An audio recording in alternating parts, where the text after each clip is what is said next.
Hi, I'm Elaine Boddy. And I'm David Treadway. And this is the Foodbod Pod. With Matthew's Cotswold Flour. And Shanna's Sourdough.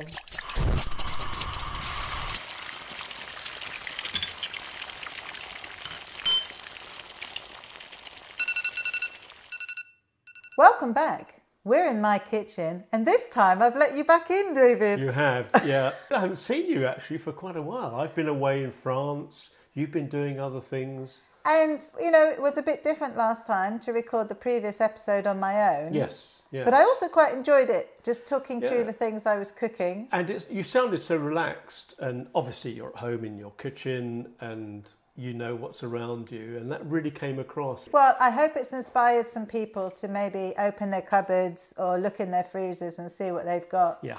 And throw something together. Funnily enough, a bit of what we've got coming up in this episode, actually. Indeed. One thing I was going to say before we get on to that, though, is how versatile those kind of vegetable-based dishes are. You can vary them so much, different grains, different vegetables, pulses, all kinds of things, different spices even. Yeah. And that's the beauty of them. You can make them into completely different recipes if you want to. You can also change the flavours based on what you like. You know, if you don't like the beans, then use okra instead, or use some cauliflower. Yes. You know, if you're not a garlic fan, maybe try some slivers of ginger. Yeah. You know, so there are different things that you can do. But the whole thing for me is just the fact of do it, try it. Yeah. Take out a pan and give it a go. For me, a vegetable is the dish, which I think is what people struggle with when they are coming to plan a vegetarian meal, or they're thinking about being vegetarian or plant-based.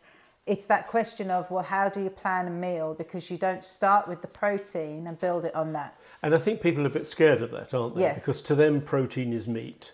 Yes. It's chicken or it's lamb. Whereas to me, something like that warm salad with roasted vegetables, grains, whatever you put with it, that's the dish. Yeah. That's not a side dish, that's my meal. Yeah. So on to this episode of the Foodbod Pod, and we've got a treat in store. I feel like we are going to be talking to a superstar. So just for people's reference, I'm a massive, massive nut butter and peanut butter fan. I'm a massive nut fan. I'm very, very particular. People have said to me you're a bit of a nutter. Yes, thank you. About the nut butters that I eat. I can't even remember when it was, quite a few years ago, that I saw Manilife peanut butters starting to come into my sphere of knowledge. They have been my favourite peanut butters ever since. That's interesting. I mean, I'm like you, I'm a peanut butter fan, but usually fairly simple, spread it on a bit of sourdough toast or whatever, not necessarily cook with it. And one of the things that I'm looking forward to is hearing how you can use peanut butter in dishes, in recipes. And that's the basis of what your interest in peanut butter is, isn't it? It's part of it. I mean, I can eat peanut butter just straight out of the jar. Spoon it in. You know, really, I don't need anything else with it. Spoon it over porridge, spoon it over yogurt, put it over everything. But I also will add it to cooking. Yeah. So if I make a curry, I will put in some peanut butter. Partly as a thickener. Yes. Partly for me, adding some protein. If I make a chilli, I'll stir it in. If I make a soup, I'll stir it in. You know, if I've made dips, I'll stir it in. To me, you can just add it to anything. I think it's endlessly versatile. It's not just in the cupboard to go on your toast.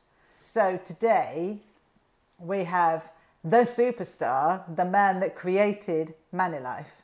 So we have Stu McDonald joining us and to cook with me and just tell us his story. Sounds fascinating. Over to you and Stu. Today, we are back in my kitchen, and today we have a guest, which I'm very, very excited about. Let me explain. For those of you that don't know, you need to know, Manilife is the best peanut butter in the world. If you're watching on YouTube, you'll see jars in front of us. Whenever I've seen different nut butters come out, I've always tried them. Can't even remember when it was that I first saw yours. It's been my favourite ever since. So it has usurped everything. And actually I have to go through periods where I have to have none in the cupboard because I will literally just eat it with a spoon. That's fine. You're allowed to do that, Elaine. Yeah, you reckon? So I'm very excited that you're here. Oh, it's just, I mean, I've converted so many people, I cannot tell you. Really appreciate that, Elaine. Thank you. But I want to just kind of go backwards because we know where you are at the moment. You know, I can now walk into Tesco's and find Manilife on the shelf. But that's obviously, that's a big journey that's got you to this point. So we're going to take you back and ask you just to explain how did this even happen? Where does this begin? Manilife basically started when I was offered a job at a company called PwC. It's like 2014 to be an accountant. Knew I didn't really want to be one, so decided that I would put it off and move to Argentina, where the idea was I was going to go there and basically build up enough guilt. You were offered a job at Pricewaterhouse? Yeah. Which is meant to be the thing if you're an accountant. Yeah, and you decided you didn't want it. But I was not a good accountant, and I was never going to. You don't seem like an accountant kind of person to me. Yeah, I wasn't really. And it was like proper. It was like audit, a job in audit. It was like a real accountant job. Okay. So put it off. Moved to Argentina. Idea was build up enough guilt to become an accountant for 3 years, drink loads of wine, meet a beautiful Argentine girlfriend, all that stuff. Didn't do that, but I did fall into working with a peanut butter social enterprise, like super randomly. And we basically used to go around soup kitchens teaching kids and families how to use the stuff, and it was magic. Got really, really into it.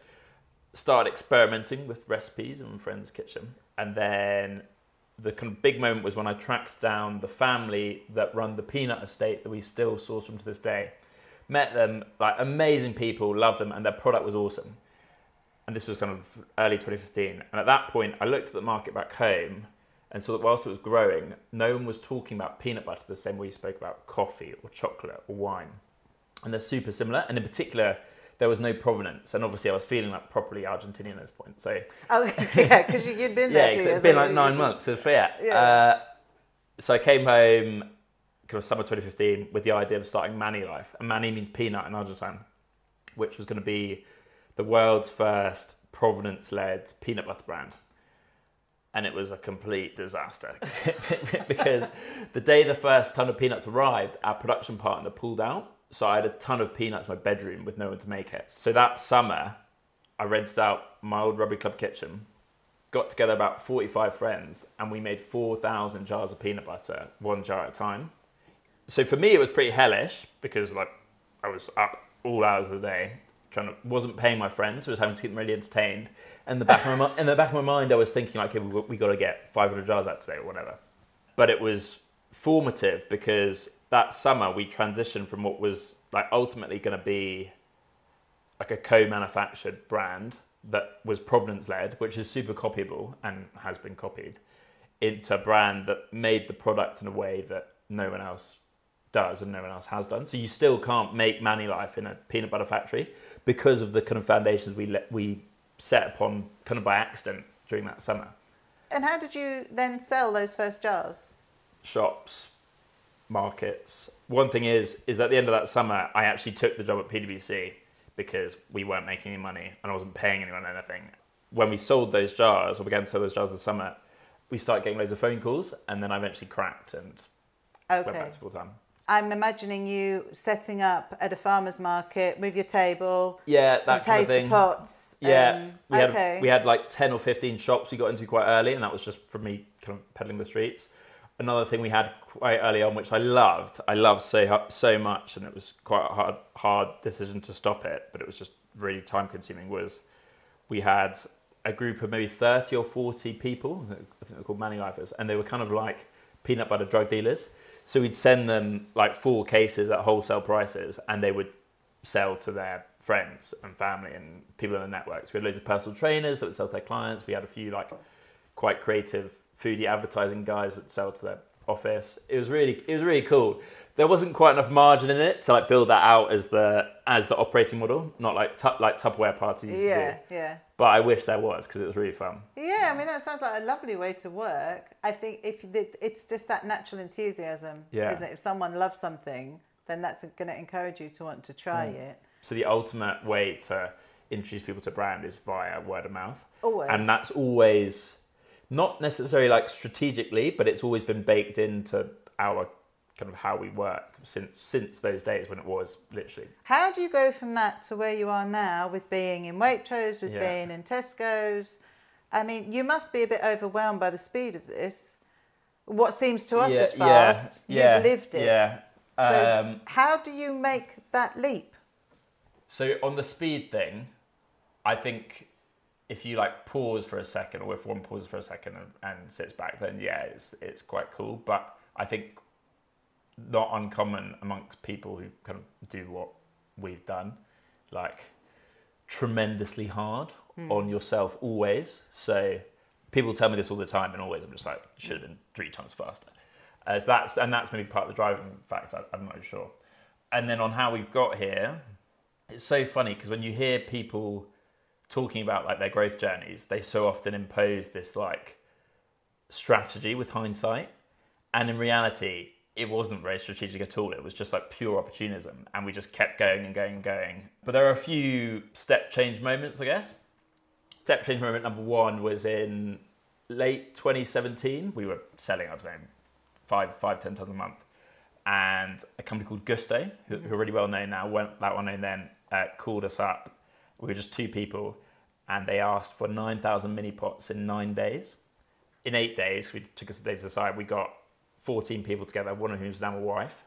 Got 30,000 pots from Belgium, and we packed those pots over 2 nights using piping bags, delivered on time, and since then we've kind of served the recipe box market, done like 8 million mini pots. So that was like a massive change for the business. Next one was, product is very good, so we always had this thing where we'd sample to 100 people, 50 would buy, and 20 people would be like you, telling all their friends. And so we're growing, but then we got into Waitrose, and suddenly it was thousands trying, 500 buying. Yeah. And so that was like a big step up. And then the next big one was lockdown. So when we got into 2020, we were probably pretty under-distributed for like the quality of brand that we were. So people couldn't really access it. But when everything moved online, it democratized access to products. So where do you now have food production then? So we've got a roastery down London, we've got a site in Wales, and we've got a separate packing site just outside Bristol. So and the farmers in Argentina. So it's just amazing. What tonnage of peanuts would you say you're processing a week? So I know the month divided by 4, so 65 a month, divide that by 4, what's that? Okay, so 65,000 kilos a month. Wow, yeah. 65 tons. Yeah, which is mad because the first ton that we made took us 6 months to sell. And now you've got more lines as well. Yeah. So my favourite for ages was your straight crunchy in the blue. Yeah. In the blue jar, whereas now I'm very much converted over to the organic one. I think this is the best peanut butter that's ever been made. It is the best. I spent 4, almost maybe 5 years looking for organic peanuts that we thought were good enough to put our name on. Organic peanut butter, generally, it's got like a weird aftertaste because of the types of peanuts that are generally organic. And then on a trip back to Argentina to go see the guys we work with, I did a little tour and we met these brothers who were organic farmers. They'd never farmed peanuts before, but this was going to be their first harvest. And when we got the samples, it was just mind-blowing. We do these tests on our peanuts we buy, and you get kind of like 8-page sheet of data on them. And it was just the cleanest scores we've ever seen. And we're the only peanut butter brand in the world that has access to the peanuts. Yeah. So it's pretty cool if you're That's amazing. And also it's like one of the things that Manilife's always tried to do is model ourselves on like traditionally craft categories like coffee or chocolate. And that's the kind of thing that you can really imagine in coffee. Yeah. But could never have imagined in peanut butter even like 4 years ago. But also you've gone into other nuts now because you've brought out an almond butter one as well. Yeah. So where do you source almonds from the same place, or you've got to go completely different? So again, spent 1.5 years, maybe 2 years trying to find almonds that were like good enough or better than what's out there. Couldn't find anything. And then I, in truth, snuck into a dinner party that was like a conference. And I ended up sat next to this guy called Jose, who just so happened to be an almond farmer in Portugal. And he grows the most amazing almonds ever. We got them in like a few weeks later, did a blind trial. Everyone was like, these are the ones. And so now we got Jose, which is cool. One of the things as well that we try and do is we call it like ingredients with context. We source what we believe are the best, but it's really important that the people we source from are good and have interesting stories too. Yeah. And so that just makes the whole experience so much richer than if we were just buying. A lot harder because you've got to find them. Why is it with decent quality peanut butter, the oil often comes to the top. So a peanut or any nut, when it's whole, is 50-60% oil, fat, but it's held together in the lattice of the food. When you make peanut butter, you basically macerate or blend up the peanut, break the lattice. So peanut butter without a stabilizer is just a suspension of the pulp and the oil. High quality peanut butter doesn't have stabilizers in it. So when you leave it over time, the oil rises to the top and the pulp will sink to the bottom. Whereas you're kind of are stabilized with things like palm oil or E471 is another one. And that basically holds the oil and the pulp together. A few little hacks though for helping with the separation. If you store it upside down, then the oil rises to the bottom of the jar, so easy to stir. If you store it in the fridge, separate slower. If you're worried about separation, you can see it, before you open it, just put the jar on the tape and just spin it and it'll recombine.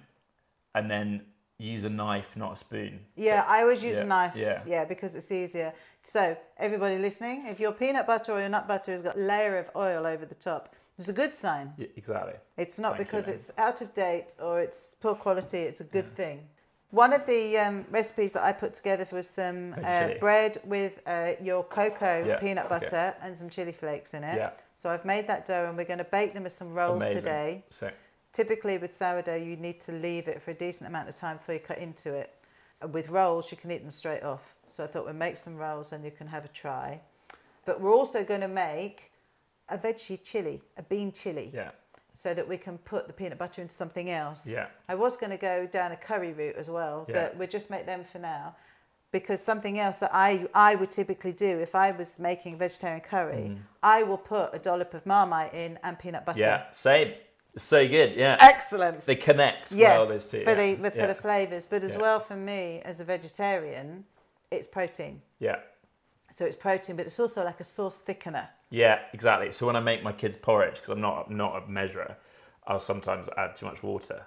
And the way you make that work is you just add loads of peanut butter and it thickens it up.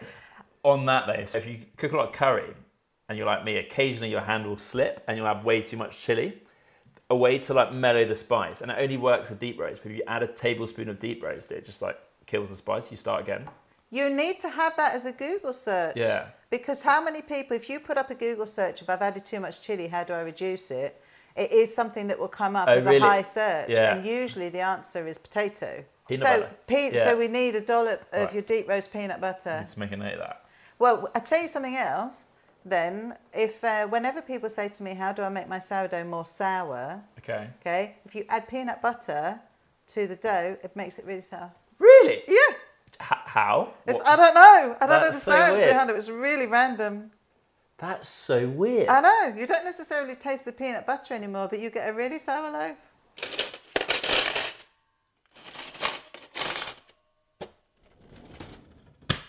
You're listening to the Foodbod Pod with Shanna Sourdough and Matthew's Cotswold Flour. Shanna's sourdough has everything you need to start making beautiful sourdough, from the starter to the roaster and everything in between. Matthew's Cotswold Flour, inspired baking from Britain's artisan flour miller.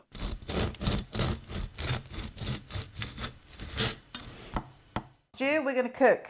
Fantastic. We're going to make 3 different things using our products. Yeah. First thing we're going to do is we're going to make some rolls. Okay. Nice. You're looking at the moment at 2 little bannetons full of dough. Yeah. So I made this dough last night, so it's proved overnight. Okay. So this has got a portion of wholemeal flour or whole wheat, some spelt flour in it. It's also got a big chunk of your very lovely I was going to say it looks delicious. cocoa peanut butter and some chili flakes. And we're going to make my simplest way of making rolls, which means we're just going to turn out the dough onto the counter and cut it into 6. Okay, cool. So they make wedges. All right, nice. And we're going to get them in the oven before we then move on to make some chili to go with it. Okay.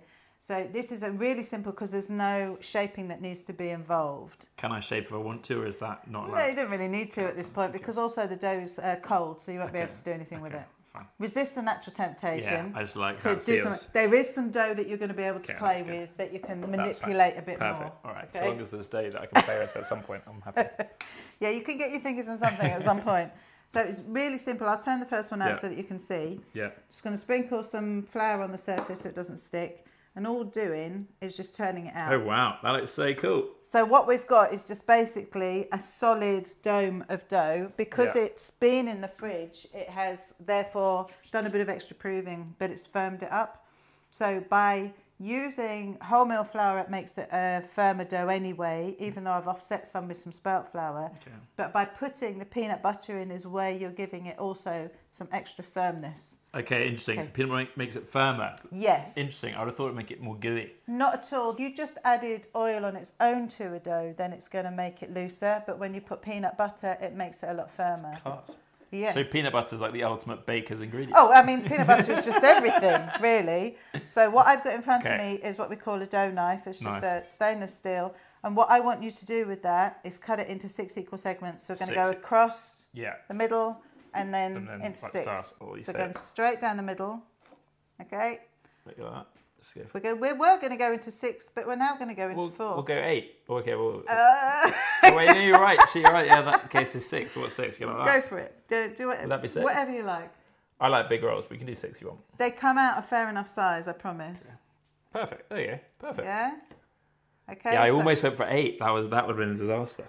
It does work with a bigger dough. So if you have a look, can you see? That is cool. You can see the structure of the dough, but you can see the chili flakes through it and can. the colour that the peanut butter is added. Right, if you want to turn that one out and do the same again. So because I had a full-size dough, I've split it in half across 2 smaller bannetons, is why we can make these a little bit smaller. Fantastic. Otherwise they would come out huge. Fabulous! It is really nice feeling to chop it. It's a nice, easy dough. Okay, so we've got them. All the rolls are just on our baking tray. We're going to whack them in the oven. They're pretty uniform size. They're cool, aren't they? Yeah, really nice. So one of the things that I do that freaks everyone out is I don't preheat the oven. Okay, why not? Because you don't need to. Yeah, I don't do that either, and I get told off for not doing that. Oh, I get grief all over the place. Because you don't need to preheat it, especially if it's a fan oven. Yeah. You just whack it in, turn it on. I've just put it on 200 degrees fan, which is going to be 400 degrees Fahrenheit. They've gone in for about 18 minutes and then we'll check them. Cool. Okay, so what I want to do is get this pan on the go now. Yeah. So we're going to start making a chilli in here. So all I've done is put some oil in the pan. Yeah. I'm just going to put it on not too high. And the first thing that you need to do then is I've got some red onions that I've already chopped. They need to go in and start cooking them down. Yeah. Don't put the garlic in yet. So we've got the pan on, we've got a bit of oil in there. We're just adding in the already chopped red onion. Yeah.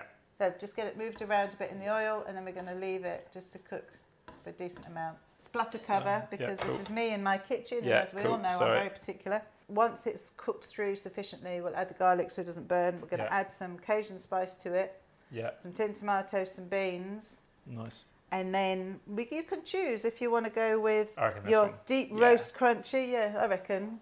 I like putting the cocoa one in it because I always add cocoa to a chili anyway. Okay, that's interesting. We'll maybe do both because we need to sell more of those. So perfect. Add cocoa to all your chilies from now on. But if you have a chili or like a mole, then it's got the cocoa in it or dark chocolate in it. Yeah. So when I was thinking of something to make for your team as something different, that's why I put the cocoa peanut butter into it. Yeah, that's smart. Because then you've got the thickness as well as the flavour going on.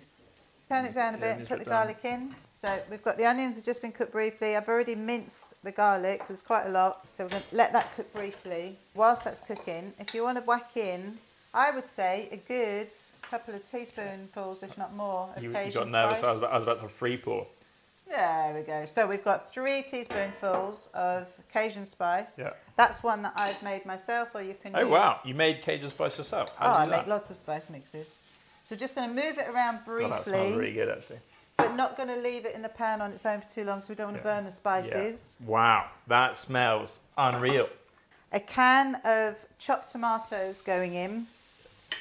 And then we're going to add frozen chopped spinach, but I defrosted it earlier to make it faster for us to cook. So give it all a good stir. Yeah. We're going to start to cook it down a bit. Nice. We've got the onions, the garlic, the spices, tin of tomatoes. It was 4 chunks of frozen spinach. Yeah. And then we're going to smack in a couple of cans of beans are you using? beans. I've got some black-eyed beans. Nice. And I've got some cannellini beans. And what we're going to want is to get this to a point where we can just leave it doing its thing whilst we play with another lot of dough. That's fun. Give it a stir up. Oh yeah, good black-eyed beans. Do you want to whack in some of your cocoa peanut butter? So how Are we doing a bit of both? Yeah. Yeah, let's do a bit of both. Well, this kind of has everything in it, so let's just do this. Put in whatever you like. And we're just going to leave that simmering next to us. And it will self-stir. Yeah. And the next time you stir it, you'll be able to get some through. So we've got some heat on it. I'm going to put the lid back on it. Okay. So that is as simple as it gets. As we taste it, we might think that we might want to put some more of the peanut butter in. So we'll leave it doing that for now. And now you can have real fun with dough. Cool. Fantastic. It's exciting. What we're going to do here, or you're going to do, is you're going to play, okay? Amazing. Without making too much mess. This dough has been made pretty much like the other one, but without the added extras. So this dough has been made with whole wheat flour and white spelt flour. Yeah. This has been made to my master recipe, but with a very, very small amount of starter because we were offsetting some heat yesterday. What you're going to do, is you're going to turn it out onto the counter. Yeah. And with your fingertips, I want you to push it out and pull it to a rectangle. Okay. So your challenge is not to make holes in it. Okay. Because we need to fill it and roll it. Okay. Okay. How thick do you want the rectangle to be? Probably about 1 centimetre. Okay. All right, cool. Okay. So no holes, centimetre thick. Yeah, rectangle. But what you'll find is this is dough.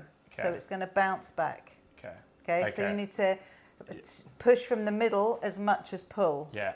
It's been in the fridge so that it's nice and firm for you to play with. Can you see the texture in it? Yeah, that is what your sourdough has done. Okay. Cool. So and as you work with it, you might start to smell it a bit more as well. Okay.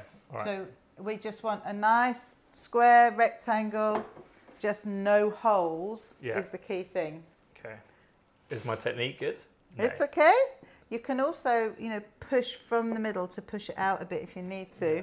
Because it's got the wholemeal in it, means that it makes a really nice firm dough. Yeah. So if this was too sloppy a dough, it would be very easy to get holes in it. Yeah. This is so therapeutic. Is there like a mental health angle to bread? Yeah, baking. Yeah. There's a massive mental health angle to baking. And I get a lot of messages from people about how it saves their sanity. Okay, so Stu's has made a hole in it. I'm sorry. It's okay. I thought I was going to hide it. We had big discussions during lockdown, actually, in my group about how baking was helping people through it. That's it. I guess it's just like get out your head into your hands. Yeah, but also, people dropping their stuff off with neighbours. Yeah, that's true. Leaving things on people's doorsteps. Good save, Elaine. Thank you so much for saving. There we go. We've just saved the hole that Stu made, so we don't need to play with it too much more. So we've got a nice rectangle. Yeah, there you go. Yeah. Okay. That's the challenge is not playing with it so much. Yes, there has to come to a point, like every piece of, perfect work of art, there has to come to a point where you know when to stop. You've chosen to go with some jam and peanut butter. Yeah. So we're using my very good friend's plum and cinnamon jam. So the key is spoon it on. You might need to dollop it on. Don't worry about making it too spread out just yet, but dollop it evenly across the surface. Okay. This reminds me of when I have fajitas, and I always overfill the fajita. So it's always a mess, and my wife always gets upset. We can go a bit more bold than that if you want. Well, Elaine, can you stop micromanaging me, please? I'm trying to... Micromanaging? I'm assisting. Use up the whole of the jar, so don't be too, nervous with it. There we go. Now we're getting in. We're just spooning it out. I'll spread it around. Don't worry about spreading it too carefully yet. I think we might actually need a bit more jam than that as the time goes on. So we can whack on a bit of extra. Yeah, this one looks nice. This is Armagh apple jam with nutmeg and cinnamon. That sounds pretty good. So I think dollop a bit of that on as well. Don't go too overboard because we're also going to add the peanut butter to it. The rolls are about to ping. I'm doing this and I'm loving it. I'm excited, but I don't actually know what the end result, like what we're going for. What we're going to do is roll it up, chop it up, and we're going to make some round rolls that almost look kind of like a cinnamon roll over. Oh, cool. That's sick. So one of the key things to remember when you do this is to get it to the edges. Okay, I haven't done that at all. Always end up with edges without any. Okay. So this is the rolls. We're just going to have a look at them, see if we feel that they're baked. Wow, they're huge. Oh, see, you thought they were going to be small, but they don't because they grow. That was so rude of me. So we're just going to have a quick feel, quick look. I'm going to give them just a little bit longer. It's actually very hard to overcook sourdough. Is it? It's a lot easier to undercook it. Okay, right. I've done that quite a lot, but you told me about the edges late in the process. It's okay. We've got a nice spread of jam going on. We're just giving the chilli an extra stir. Look. Yeah, that's pretty good. Yeah. So do you want to try a bit and tell me if you want a bit more? Anything. Have more salt? Oh, you can have some salt. I don't put salt in anything, so it hasn't had any. Okay, I'll have it later then, because you're gonna have this. But yeah, a little bit more peanut butter. We'll just try the deep roast. Feel free to whack in some salt. I don't add salt to anything, so it's a bad habit. No, I let people add salt to their food. Yeah, I love salt. So we now need some dollops of peanut butter on that. Yeah. So as you know, peanut butter doesn't spread so much in the same way, so that does need to be some dollops around. Yeah. And what you'll find is when you then start to mix it around with the jam, it gets quite easy to do. I resisted the peanut butter and jam thing for a long time. Yeah. But when I did then create some for one of my books, I was doing something like this. So I'd filled some dough with some peanut butter and some jam. And as I rolled it up and some squidged out the sides, I then stuck my finger in it to try it off the counter. So the reason it works... And my eyes were screaming, oh, this isn't a good thing. So why does it work? So the reason it works is when you think about food pairings, you want three things. You want connection, which is like similar stuff combining. Contrast, which is different stuff, like leveling up. Texture and flavour are the two. And the last one is you want acid through fat. So like peanut butter and, so let's work with PB&J. Peanut butter and toast, in my view, is like pretty rubbish because it only has one dimension. It's only got connection, both really drying. Yeah, but that's why you need the butter. Exactly. So the butter adds a bit of contrast. Yeah. But what jam does, particularly when it's acidic jam, is you get like the contrast of the sweet and savoury. You get the acid through fat. You get the contrast of like drying versus wetting because jam's pretty like jams are. Are you trying to say that it's like the mixture of heaven? Yeah, it's like just genuinely perfect... yeah. And then if you add, then you can start adding interesting texture stuff like pomegranate seeds. The reason they're so good is because it's such a unique thing. So it can contrast and cut through lots of stuff. The easiest thing to do then, once we've got the peanut butter and the jam on, is take a couple of spoons, all right, that'll do, and start kind of Jackson Pollocking it, okay? Yeah, nice. So start mixing it through. So that should really appeal to your creative elements. Cool. There you go. So the rolls are out, beautiful wedges. Look at them. Because of the colour, they just kind of look like wedges of chocolate, don't they? Yeah, that is really good. I'm going to just leave them in there whilst it cools briefly. And just as bread is better eaten hot, so is peanut butter. Like when we get new joiners, they will make their jars on the first day.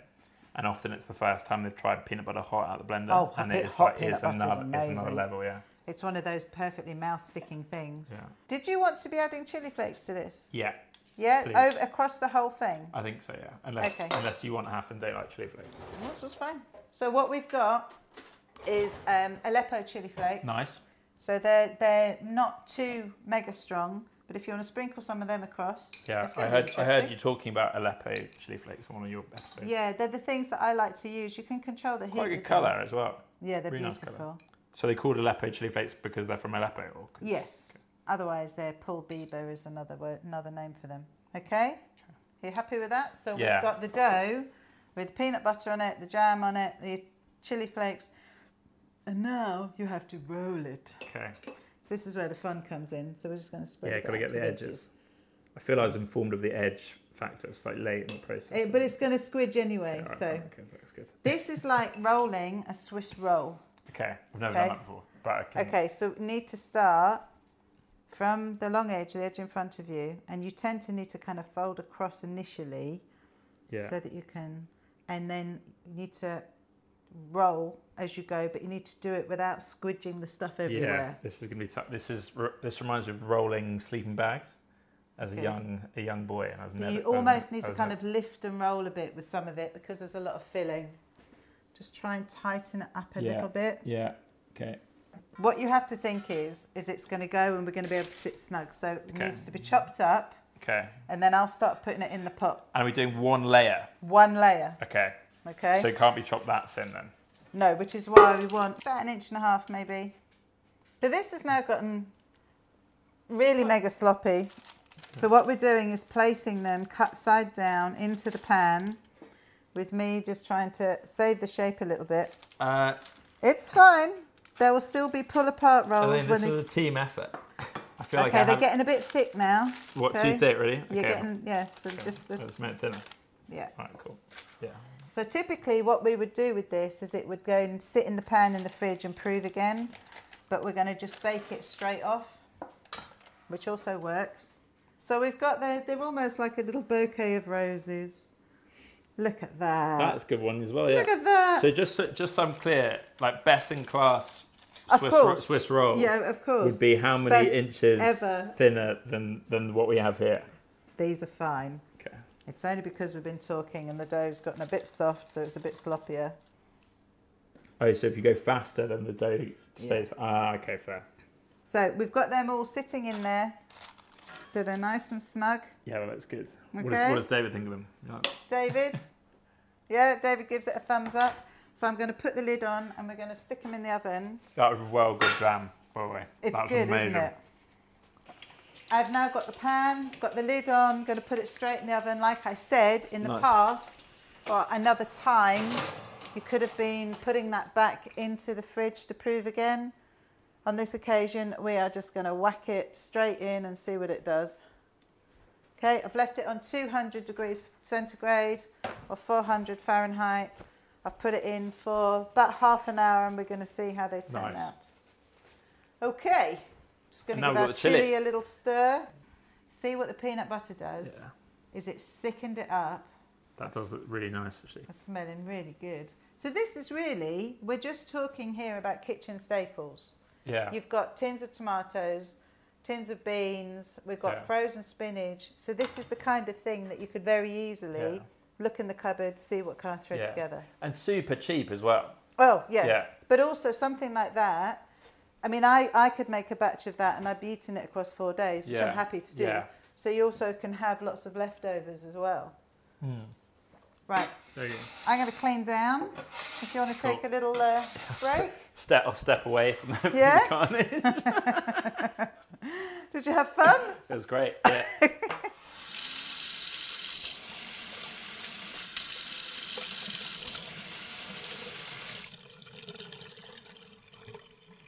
You're listening to the Foodbod Pod with Elaine Boddy.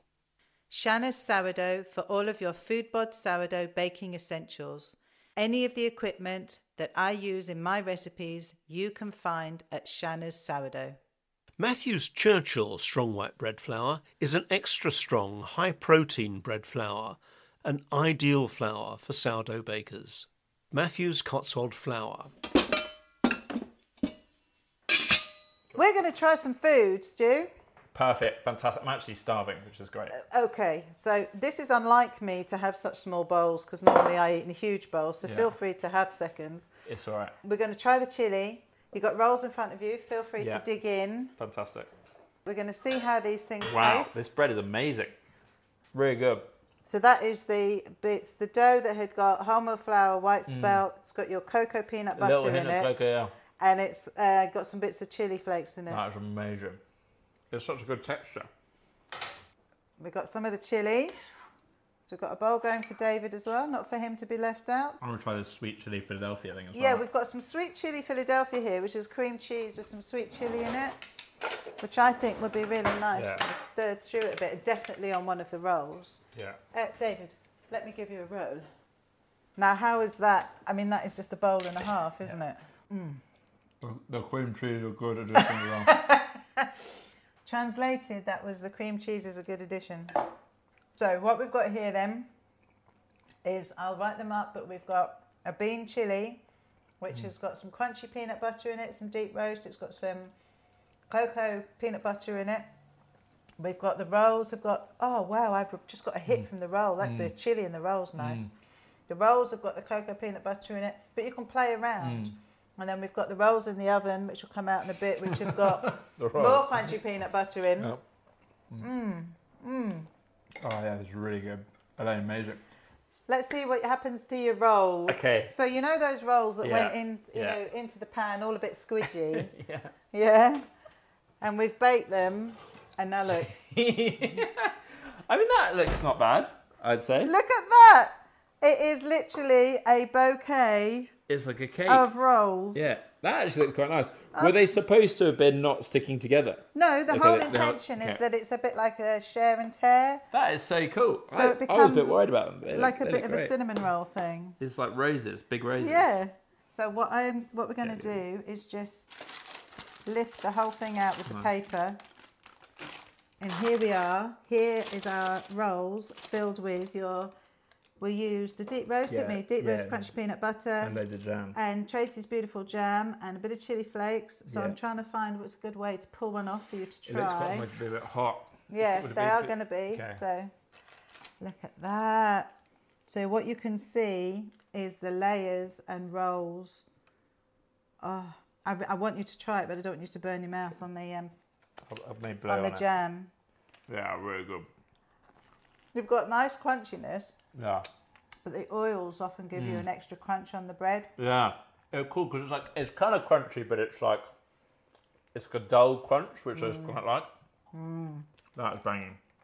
So, ladies and gentlemen, the very brilliant Stuart from Manilife, thank you for sharing your story with us. Uncle. And bringing your enthusiasm and being prepared to get stuck in the kitchen. Oh, it was absolutely brilliant. We've loved it. Love your products. I literally have been buying them for a very long time. I heartily recommend that people try them. If you like peanut butter, you're going to like this stuff. Thank you. Cheers, I love that. Thank you. Thank you very much. Well, now that I no longer have my mouth full of food, and oh my gosh, if you've never tried warm peanut butter in a warm roll straight from the oven. They were absolutely delicious, made with whole wheat and white spelt. Plus the jams and the peanut butter, absolutely. I think I could have done with a little more peanut butter in mine, actually. Oh, you obviously got the wrong one, because I had loads of mine. Well, Stu was kind of dolloping it around. He was dotting it around, not spreading it through. What it was nice to see was because, you know, this man owns the company. He doesn't need to be careful with how much he uses. Just whack it on. But also that lovely chilli that you made with the pulses, the beans. Absolutely delicious. And the beauty of that was I could sit here in the corner monitoring the recording while you two were chatting away, eating to my heart's content. Yeah, good. It didn't matter. I didn't have to stop and speak. Yeah, lucky you, whilst I was very cold.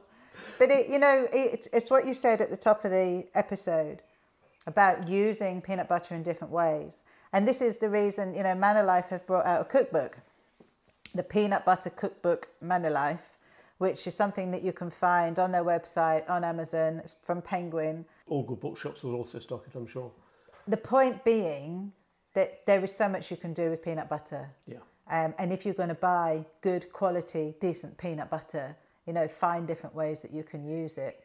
And I'm all for that. Another thing to take into account is dogs love it. You can make fabulous peanut butter cookies for the dogs. Wonderful. Yes. Wonderful. Now, I wouldn't let them have my crunchy peanut butter, but they can have the smooth. Yeah. Okay. But that's the other thing. Manilife's got such a great range of different peanut butters, different textures, different roasts of peanuts. It really is impressive. I think what he's done, listening to him, and the energy comes from him, the enthusiasm, just he's one of those people you just love because he's made it happen. Yes. He's had a dream, he's followed it through. It's a passion. Yeah. And he's worked for it, just like, when we've spoken to Simon, my brother-in-law, with his butchers, what he created when you listen to Bertie talking about the family business. Mm-hmm. It's those people that have got the belief and the drive and the desire to make those things happen. I just think it's absolutely brilliant. He's got such an entrepreneurial desire, but also that passion for the product. Yes, yeah. He's loving his products. It's not just a case of doing it to fulfill a market and to make money.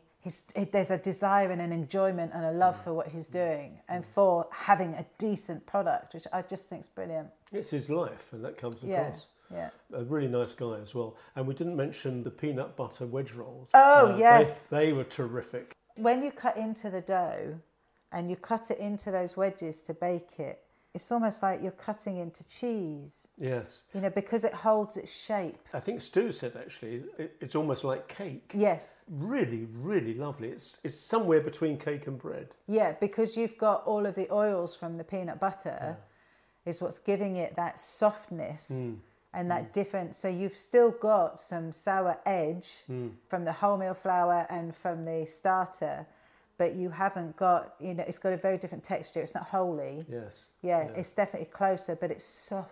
Yeah. Oh, yes, I love them. Well, what a great episode. I really enjoyed sitting back and listening to you two chatting. And I suppose we should also think about what happens next time on the Foodbod Pod. We're going to be back with Scott Dealey and pizza. There's going to be a pizza lesson in my back garden. It's going to be a pizza overload. Oh, this is going to be interesting to actually try and do that flick round thing with the pizza and the uni. And I'll make sure we've got the cameras rolling for that one. Thanks. So looking forward to it. And it's always lovely to have Scott back, so it's going to be brilliant. That's fantastic. So until the next time, it's goodbye from me, David Treadway. And from me, Elaine Boddy. And this has been the Foodbod Pod with Matthew's Cotswold Flour. And Shanna Sourdough. Bye for now.